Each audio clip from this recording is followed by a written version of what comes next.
There are many options for seniors to live in a community in our area. Today, we're coming from one of the prettiest facilities around. Welcome to the HealthLinks podcast. I'm your host, DJ Thatcher. Our mission here is to engage in conversations about the medical and wellness landscape of South Carolina so we're all better informed. In this episode, we're coming to you from the village at Summerville, and we're joined by Ashley Edwards. Ashley, you are the residential sales counselor here. Yes. Tell us a bit about the village at Summerville. Well, we have been here for almost 70 years. We were started by two pastors, Dr. Tapp and Dr. Frampton. Dr. Frampton's mother actually was the inspiration. She said, you know what, I like you, but I don't want to live with you. And therefore, they kind of got together and said, how can we as a church group help those that are aging? And that became their mission. Wow. Almost 70 years ago. And the building that we're sitting in today is the original building that has been here for, like I said, almost 70 years. We have since added on year after year. We just added on a new memory care about 4 years ago. Okay. That's a one of a kind. It's actually one of the only ones in the United States. We also tore down our old healthcare building and built a new one about 7 years ago. So that's where our rehab and our skilled nursing care is. Sure. And then in addition to that, we also added on about 5 years ago, some brand new independent living apartments Sure, we have yeah. here on our campus. That's a good point. Let's back up for just a moment because this used to be called or referred to as a continuing care retirement community. And the shift now is away from the care and the health aspects and the retirement aspects. It is a life plan community. And tell us a bit about that. What do we mean by life plan community? I love that you use that terminology because it really is a lifestyle change. Most people come here after they've retired. Our youngest resident is 62. Our oldest resident is 103. So Wow. as you can see, they have spent their entire rest of their life here with us. But the idea is that you come here to live. Right. You come here to have the best quality of life. And a lot of that is being around people that are of the same age group, but then you're not having to leave as you age and as you need more care over time. You just simply move to another area of the community, but that your friends and the people that have become an integral part of your life are still with you every single day. And so it really is special in that when someone moves here with us, it's like you're gaining a new family member. Wow. I see these people more than I see my own family. I bet. So they are truly a part of our family at that point in time. Well, it is a beautiful park-like setting. We're near the historic area of Old Summerville. For those not familiar with Summerville, hey, you got to check it out. When you drive in here, it really does look like this park that you're driving into. And of course, you have the main building here you just mentioned. But on the way in, there are individual little cottages and then rows of, I guess, apartments and so forth on the other sides. Yeah. So the cottages, when you first come in, those we have some that are 4-bedroom, 3-bedroom. Wow. They're large. Okay. Then as you kind of drive around, we have what we call our patio homes. They're like a slab home. They do have carports on them. Those are usually 2 to 1-bedroom style accommodations. But a lot of our independent living residents really like those because they still have a yard. They can plant their own vegetables. They can plant their own plants that they want out there. But we're still managing like the lawn and that sort of thing. see. And then we also have independent living style apartments that are attached to this main building. So the nice part about that is that if it's a bad day out and they don't want to walk outside, they don't have to. They can just walk straight through the building. We don't have any stairs or second level in the assisted living. And all of our independent living and assisted living residents all dine together, do activities. I was going to ask you about that. So this is not just cafeteria dining. This is good stuff, right? Tell us more about that. Yes. Our dining room is amazing. What makes it actually my favorite thing about the dining room is that we have folks that work with us that do have disabilities. Okay. We are actually the largest employer for people that have disabilities in Dorchester County. Wow. We have folks that are autistic, that have Asperger's, that have social anxiety disorders that work with us in our dining room. But the dining menu is very robust. There's usually 2 to 3 main course options, usually 4 to 5 different side options. We always have a dessert feature. We have an amazing salad bar. There's a soft serve ice cream machine in the dining room. Sold. Okay. Right? Yeah. Right. And in addition to that, we also have a cafe here on our campus that offers personalized pizzas, sandwiches, salads. It's kind of like a little mini grocery store too. Okay. I just went down there recently, and they had made individualized charcuterie boards. Oh, wow. that you could get for lunch. So I was like, "Ooh, that sounds delicious." That's pretty neat. That's pretty neat. Yeah. Well, going back to the mission that you spoke about initially and the fact that you're hiring people like this to work here, I know this is a faith-based organization Yes. under the Presbyterian Church, and it's a non-for-profit as well, which might be a big distinction for many people when they're looking at a retirement community or a life care type or life plan type of community, right? Sure, absolutely. I think that you can see the difference when you walk in the door. People say hello to you. They greet you. It's like this unsung rule that when you're walking down the hall. I was asked if I was a new resident for all it's worth, saying, could be. Could be. But it kind of, like I said, it is an unsung rule that everyone says and greets everyone. Oh, Good wow. morning. Hello. Another resident said it perfectly, that it's like having a built-in church family that cares about you. There's a difference in that we have a chaplain on campus.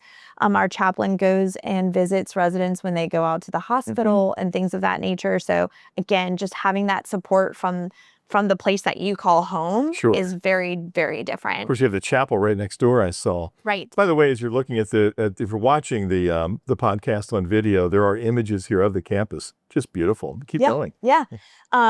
The other part that I think is different too in being a nonprofit is that we want to make sure that we're being good stewards of the person's finances, and then also good stewards of the donations that we get from the Presbyterian churches across the entire state of South Carolina. Wow. Good. When we do that, so when someone comes to live with us, we do financially approve everyone to live with us because, again, we want to make sure that we're not asking children right off the bat to say, hey, by the way, we need you to pay towards mom and dad's care when you might be older one day and need care eventually. Right. So that's a big part of our component in making sure that this is a good fit for somebody. It's really like a marriage. So walk us through this. You have a couple for perhaps who's in their early 60s. They're empty nesters now, looking to maybe downsize. And instead of buying a single family home somewhere, they think, well, this looks like a pretty good opportunity. Sure. What is that whole, first of all, maybe the qualification aspect look like? You mentioned financial and so forth. And what is it like for that, assuming it's a couple, for example, what is it like for them when they come on board, deciding where to live and so forth? Yeah, I think, well, a lot of it the first thing that we would probably ask is, tell us a little bit about your health history. Okay. What does that look like currently? Are you falling? Do you use a rollator? Do you use a walker? Or are you truly totally independent of everything that you need? Because we have all the different levels of care here, independent living, assisted living, memory care, skilled nursing care, we really want to make sure that we're placing the person where they're going to be the most successful. Okay. If you were a younger person coming to live here in independent living, though, let's say, kind of like meeting with a real estate agent. Okay. You meet with a real estate agent and they're going to say, okay, great. Tell me a little bit about what you're looking for. From there, they're going to financially qualify you to buy a certain size home. If you went to a real estate agent and said, I want to buy a $2 million home, well, they're going to say, okay, great. Well, do you have the funds? Show me the money, right? Okay. Right. Yeah. So we kind of do the same here. I guess a part that's a little bit different in that is that it also takes into consideration your age. Okay.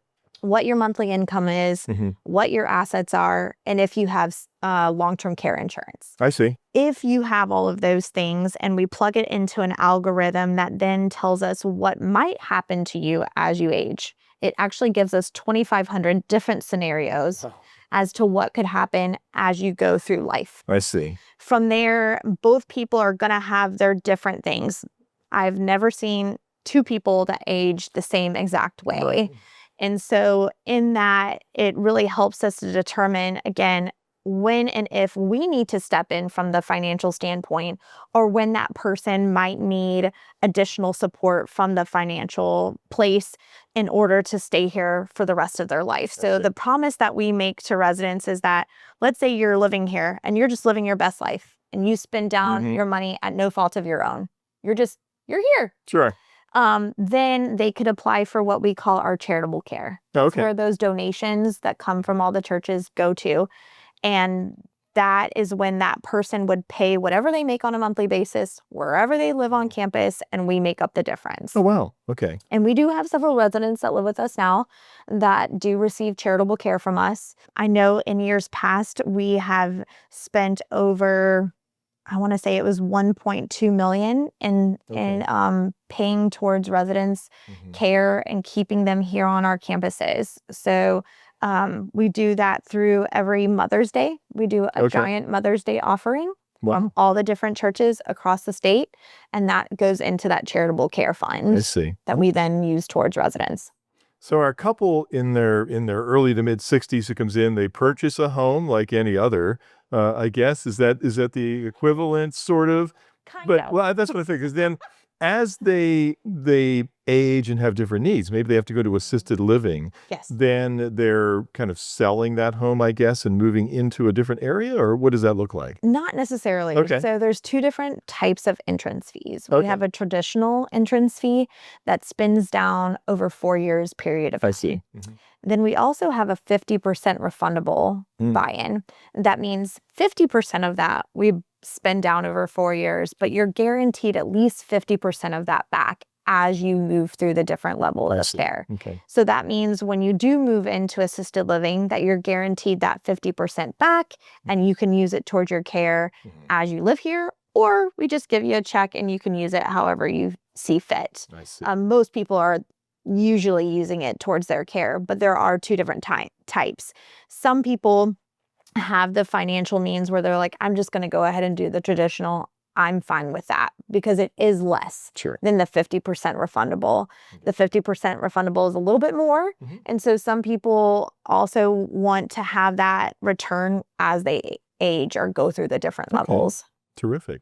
And then once again, our couple, or maybe one of them as they age, might need skilled care. So they have health issues and now they're in nursing care and so forth. What as you mentioned early on about a new health wing, where's your whole skilled care nursing unit facility like? Oh my gosh. Well, the residents here call it the Taj Mahal. Oh, really? Yeah. Because it's that nice. Most of the rooms over there are all private, which is pretty unique. I've gone and visited most skilled nursing care facilities in the area, and they do not usually provide a private accommodation for the person. Those are fully equipped with hospital beds, nightstands, there's a TV, there's a dresser. The bathrooms over there are really large too. And they have railing that can lower and lift on either side of the toilet. Oh, nice. Which also makes it very accessible if you are somebody that has issues with transferring, things of that nature. We have 2 rooms in that whole building that are shared accommodation. So both on the rehab side and on the skilled nursing care side. So it's mirror images. One side, like I said, is rehab. The other side is the skilled nursing care where people live here permanently. We like to call that long-term care. It's a better way of saying skilled nursing care. I gotcha. And It's really what it is. I mean, it's more descriptive, it really is. Yeah. And everything here is kind of named after trees. So one side is, we call it Magnolia, that's rehab, and Palmetto is the skilled nursing care. That's a big point too, the rehab. Many places don't have rehab on staff. Right. What type of physical therapists and so forth? What do you have on staff? We have our own in-house physical therapist, occupational therapist, and speech therapist. The beautiful part about that is that, let's say a resident is living here with us. They fall, they break a hip, they have to go out, they get surgery. We automatically save them a spot here in our rehab. Then as they get discharged back to their accommodation, they're going to continue working with that same physical therapist or occupational therapist. The other beautiful part about that is those folks are moving all around our campus all day long. So that means even if you're not on services, you're still seeing that person. You'll still have a relationship with that person, so that if you do ever have an incident that happens again, you're not learning somebody new all over again. Mm-hmm. The other kind of unique part about that is that they document in the same system that our nurses do. Oh, nice. And our doctors. Good. So that continuum of care, going back to that whole word of continuing care retirement community, that is the difference. I see. Is that it's all kind of encompassing in one. They're also a huge part of all of our meetings and really help us to, again, make sure that we're being mindful of the residents and moving them through if and when they need to. Sure. Yeah, I'm sure, of course, the residents themselves, but I'm sure their families are heavily involved in that as well, that whole care plan and so forth. Absolutely. Yes. Our care plans usually happen every 6 months for our assisted living residents and our memory care residents. And again, they're a huge part of that. Dining, maintenance, housekeeping, life enrichment, whoever needs to be a part of those care plans, they sit in on those as well.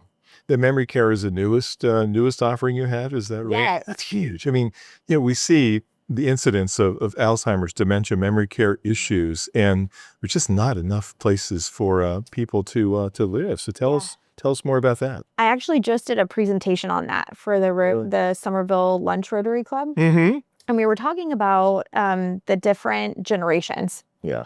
And we're kind of getting out of some of those older generations, and we're moving into more of the baby boomers. The baby boomers age group I was blown away at the numbers of seniors that are going to be potentially moving into a senior care community.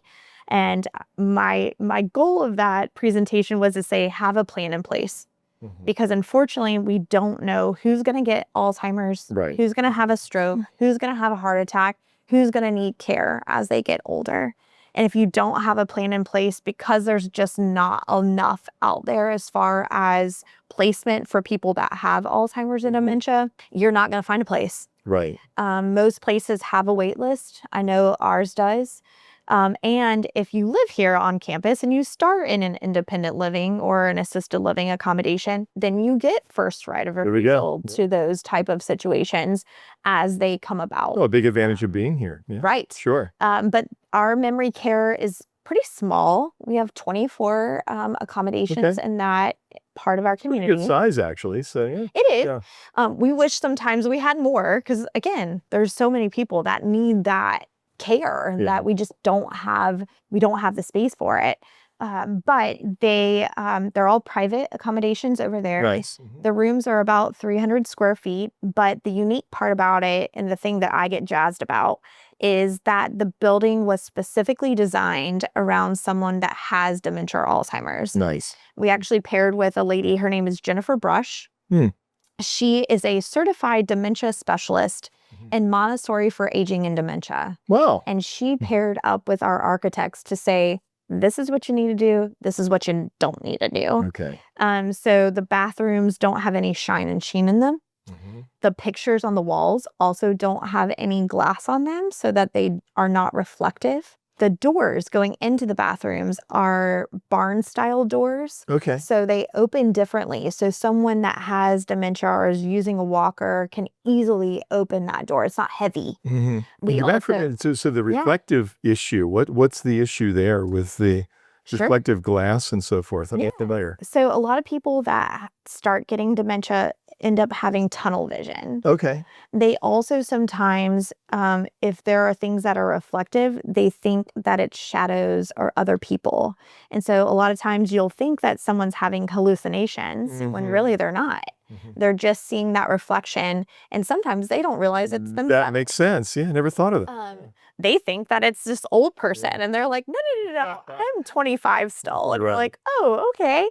But that's why that was a really big part. You also will tend to sometimes see people that have dementia falling more because of those reflections. They, like if you have busy patterns and things like that, they tend to pick at the patterns because they can't, again, that tunnel vision, or they can't differentiate or don't know that that's just a pattern anymore. We also in the bathrooms have open shelving so that the resident can see all the things that they have. A lot of times people are like, I don't have any more toothpaste. And you're like, oh, but it's right here in the drawer. Well, out of sight, out of mind.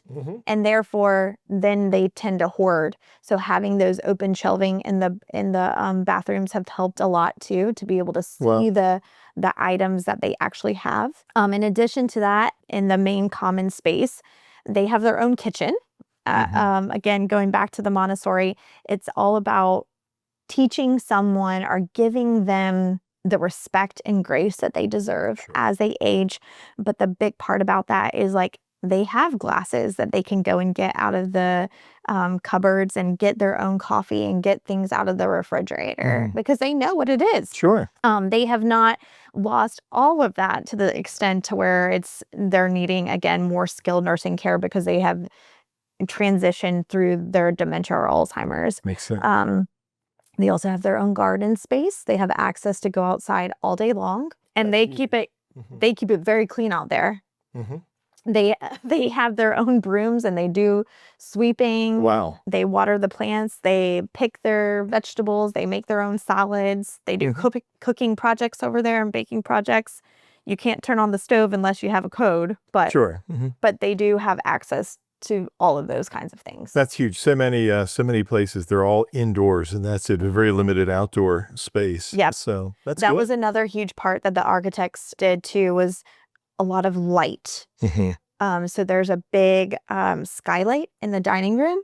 All of the ceilings are really high, so they even have windows up high too, so that it brings in a lot of light during the day so that they can start differentiating between night and day and not sleeping or getting mixed up. Hopefully we have some video we can see that, because it is a beautiful, beautiful place. Yes. You mentioned you wish it were bigger. Now you have an 84-acre campus here. Do you have room to expand if you do want to build more buildings, or is it pretty much locked in? No, we definitely have a lot more land to expand on.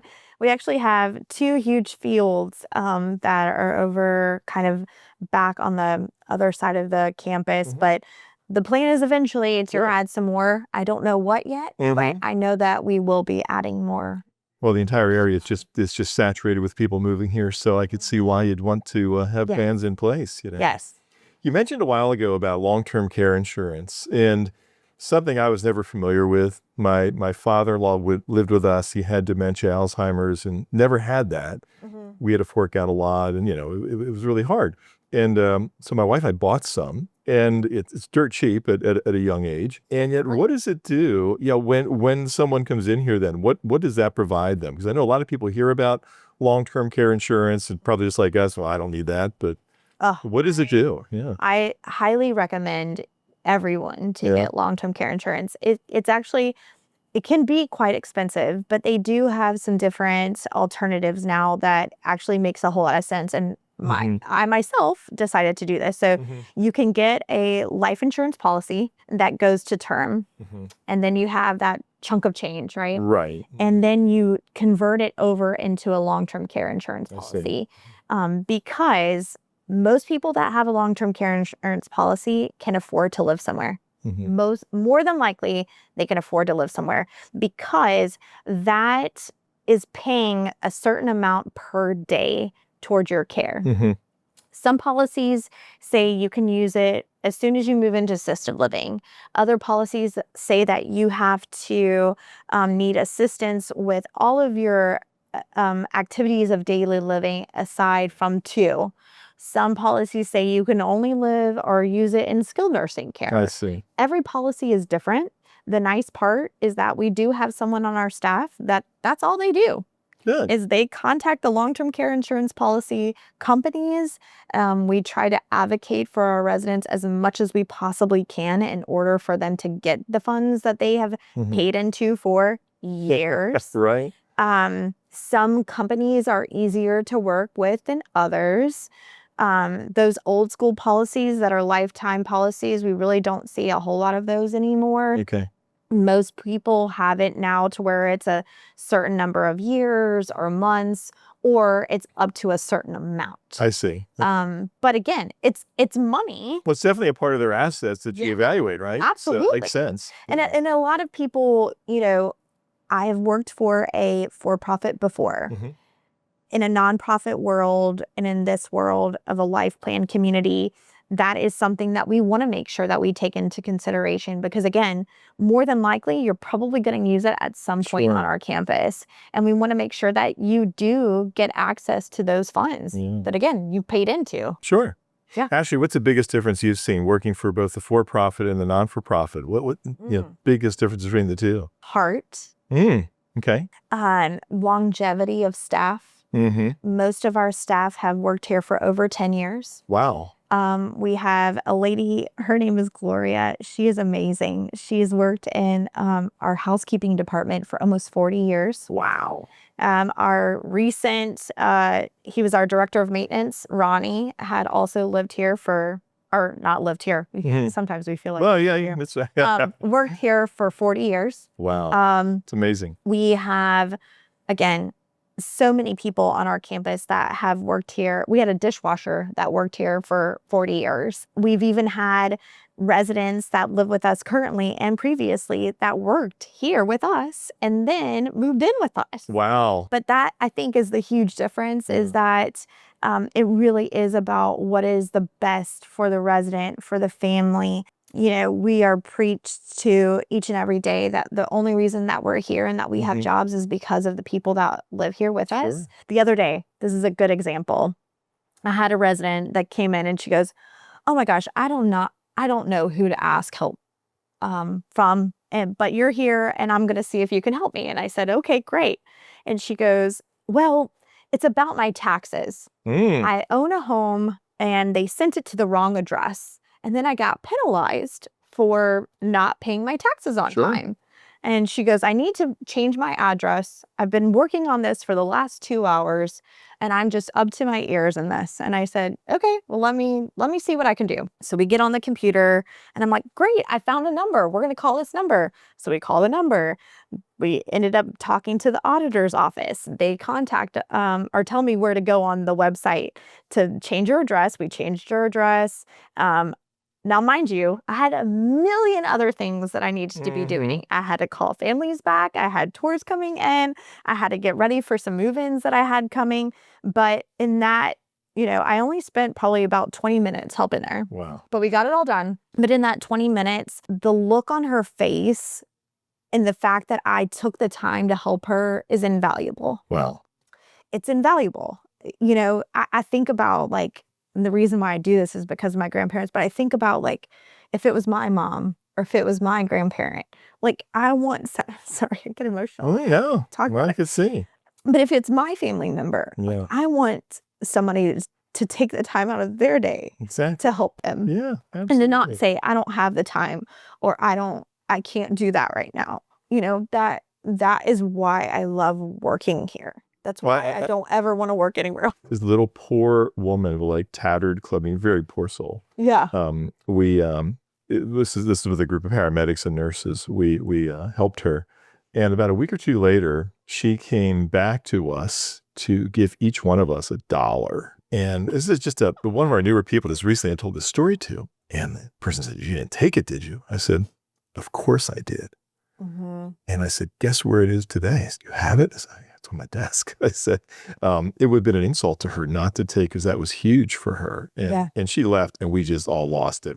It was just an emotional moment. There's so many times like that. Yeah. We have another guy that lives here in our assisted living, and he comes to me in a panic, and I moved him in, got very close with him. He does have Alzheimer's, but he can still function in this environment, and he has been my walking partner. Oh, wow. For the walk to end Alzheimer's for the last, I think he's lived here for almost 4 years, for the last 4 years.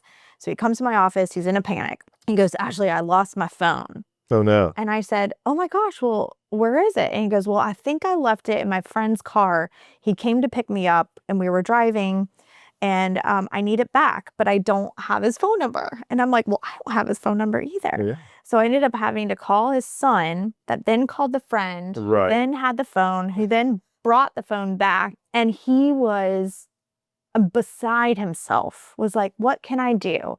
How can I thank you? Wow. I said, just saying thank you is enough. And none of that is in your job description, I bet. So No, definitely not. And that's what I mean. It's like we're called the Village at Summerville, but we always say it takes a village. Well, I see that on the backs of the shirts of the staff. It takes a village. So it's so true. To take care of our people. You can tell it's not a job for you. In fact, I know you're a local lady. Tell us a little bit about your background and your connection here. It's very Sure. So funny enough, I used to come here when I was a kid. Wow.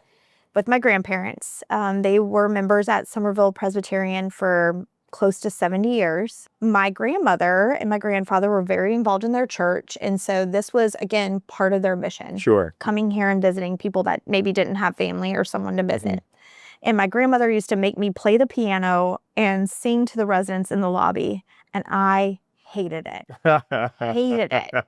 I was like, absolutely not. I can't stand it. And I actually did not think that I'd ever work in this industry. I was a teacher before, and I moved here to take care of my grandmother who had Alzheimer's and dementia. And I lived with her for 3 years. Sold my house, quit my job that I had in Virginia. Wow. And moved here, and basically was the person in the family that said, over my dead body, is she going to move somewhere? Yeah.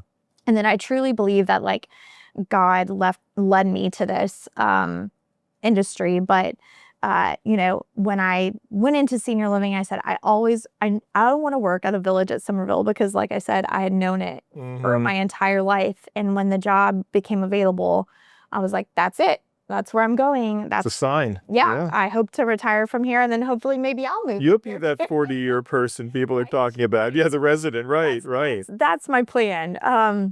But yeah, my grandmother was the first lady on the Chamber of Commerce here in Summerville. Wow. She started the Red Cross swimming program here at Myler Country Club. My grandfather worked for Westvaco. And again, they were just such servants of their community. They constantly preached to us about giving back. And that's why I love working here and being a part of a nonprofit, is that it truly is about how can you enrich the quality of lives for the seniors that live here, which is what is in our mission statement. How do we enrich their life? How do we make it better than what it was at home? They're certainly carrying on their tradition. Jeez. I hope so.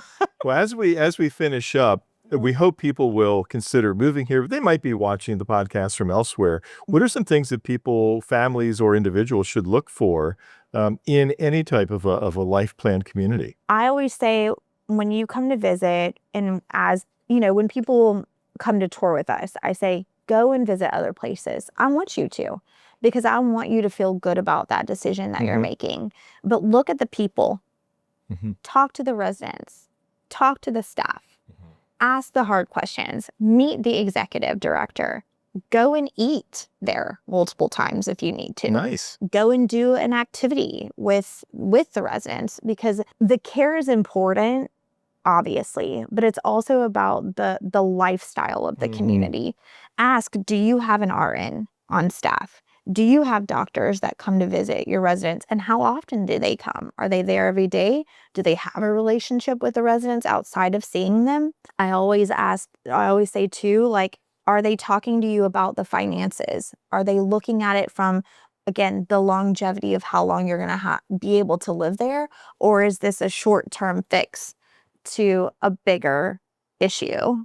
Are we just putting a Band-Aid on it? Or are we actually making sure that this is a good fit for the rest of your life? Sure. I think is another huge part of finding a place that makes sense for you. Go and visit as many times as you can. Even in our memory care, I tell people, come and visit multiple times.